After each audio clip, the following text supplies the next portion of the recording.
Master Jet, good PM po. Bakit po kaya walang hulog ang January namin sa GSIS? Nagkaltas naman po sa amin. So ito po ay nakakalungkot, no, na may mga opisina tayo na hindi ganun ka-updated yung remittances pagdating po sa mandatory, katulad po nitong GSIS. Ang makakasagot po talaga nito ay yung agency po ninyo, no, yung division po ninyo kung kayo po ay nasa DepEd. Sila po yung responsible kasi sa pagre-remit niyan, no. Dahil nakaltas naman po sa sahod ninyo, so responsibility po nila na ni-remit. Yung guidelines, yung batas sa Republic Act 8291, dapat po 10th day of the following month. Dapat February 10 pa lang remitted na po yun doon sa GSIS. Ngayon ay malapit na tayo magtapos sa Abril. Ano mayayari po doon? Sobrang late na. Kaya kung tignan po ninyo yung GSIS touch ninyo, arrears na yung premiums ninyo. Kung may loan ka sa GSIS, ang problema po dyan ay no remittance, arrears din.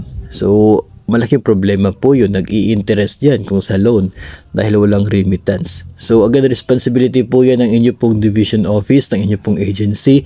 Kung ikaw naman po ay nasa isang implementing school, yung isang autonomous school, responsibility ng mga non-teaching personnel ng school niyo na mag-remit kasi nasa kanila po yung pondo. Buo yun, no? Buo yung pondo for your entire salary. Tapos yung sahod mo, nagkakaroon niya ng divisions.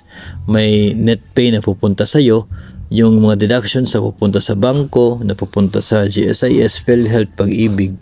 So, dapat po nilang i-remit yun, no? Para makompleto yung pagbayad nila sa buong sahod mo for a particular month. So, refer nyo na lang po sa kanila, or mas better po na i-report nyo na lamang po dahil sobrang tagal na po noong January at hindi pa po na i-remit, no.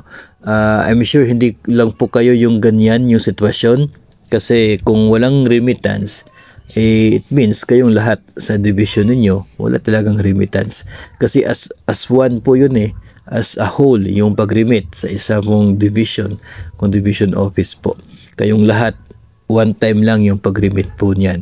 So posible na yung mga kasamahan mo ay wala rin pong remittance sa January. Kung wala pong remittance under your name for the month of January, kung pare-pareho naman kayo na may sahod, mayroong deduction, so same lang po yun at hindi po yun tama.